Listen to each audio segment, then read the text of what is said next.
Hello, I'm Dahl Russell. Yesterday I posted Etude number 3 by Nichola Charles Bochsa, and I called it the Christmas Etude. That's what I like to call it. And I wanted to give you a little talk about some of the wonderful things as far as pedagogy involved in this piece and the technical aspects of this jam-packed little jewel of a piece that's only 1 page long and really could be easily fit into any professional set of celebratory wedding music or a short little piece for church service and at Christmas, as I said. I found this in the Universal Method for the Harp, the Bochsa Oberteur, well-known book of pedagogy, and the second half of this book has all 40 of Bochsa's 40 progressive etudes for harp. This is number 3, as I said, and it is working on thirds, which makes it really nice for beginner students, but it also includes some advanced technical work to get you started on thinking about different ways to approach the same pattern of the thirds. It begins with just the normal 1 and 2.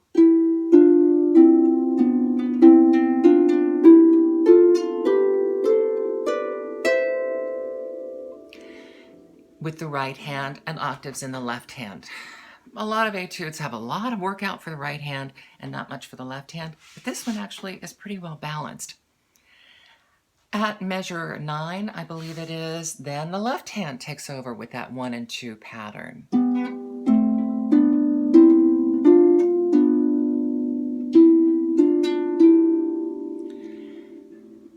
Pretty straightforward, there you go. And the right hand then adds octaves and thirds above that.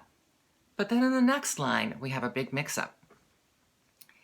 He gets you started on working on what often in more advanced pieces is a shimmer technique of doing those alternating thirds with 1 and 3 and 2 and 4.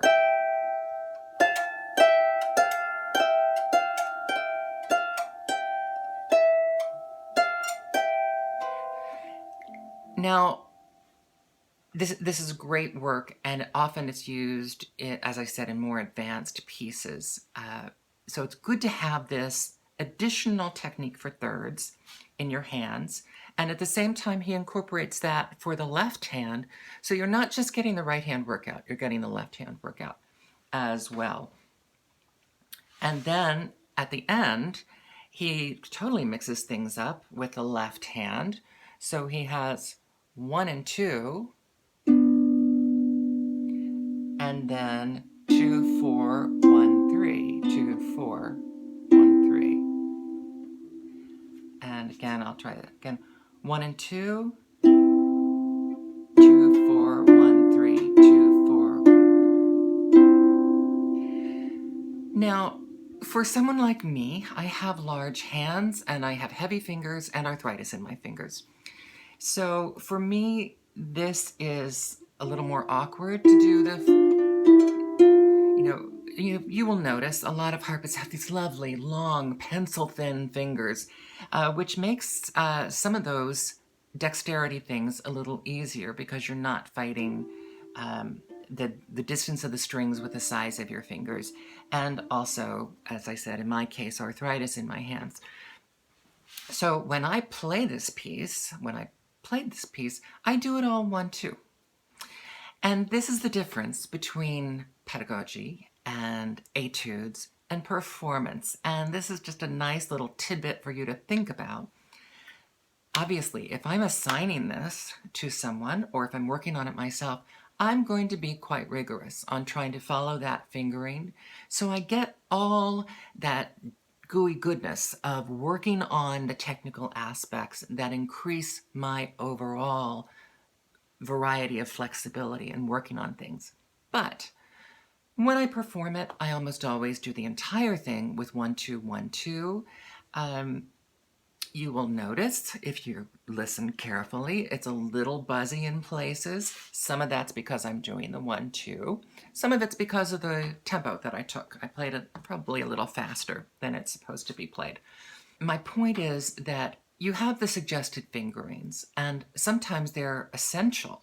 Sometimes a more difficult fingering is really essential for helping you navigate your way through the piece in the most efficient manner.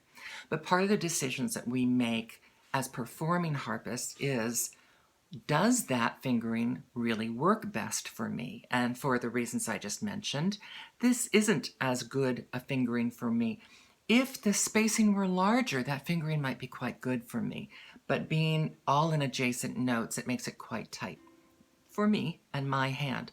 And we all have to think about that too as we progress and we're learning what works best in our hand, because everyone's hand is different. So I hope those things are useful for you in terms of thinking of how you work on something, how you play something, all the good things that are in this Etude number 3 from 40 Progressive Etudes by Nichola Charles Bochsa.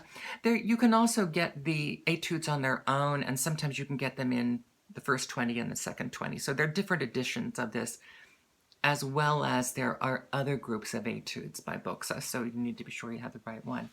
And finally, a note about, you will notice, hopefully, when you listen, that I added dynamics that aren't in here. And of course, that's part of polishing your piece when you're looking at that performance level, where you may or may not keep the etude skills in the way that you perform it, but then you're also adding your own variety of sound and your own dynamics and levels that make the performance your own. Just a couple of thoughts about Etude number 3. I hope you enjoyed it, and I'll put a link here so you can listen to it after this. And a little thoughts about moving forward with your technical work, and that it's worth doing, it's worth knowing, it's worth having those tools in your tool belt, but you don't use every tool in every painting or every work of art or every performance. I'm Dahl Russell. I hope you found these little tidbits useful and perhaps encourage you to work on the piece. And if you did, please subscribe and click like. Thank you so much. Have a wonderful holiday season.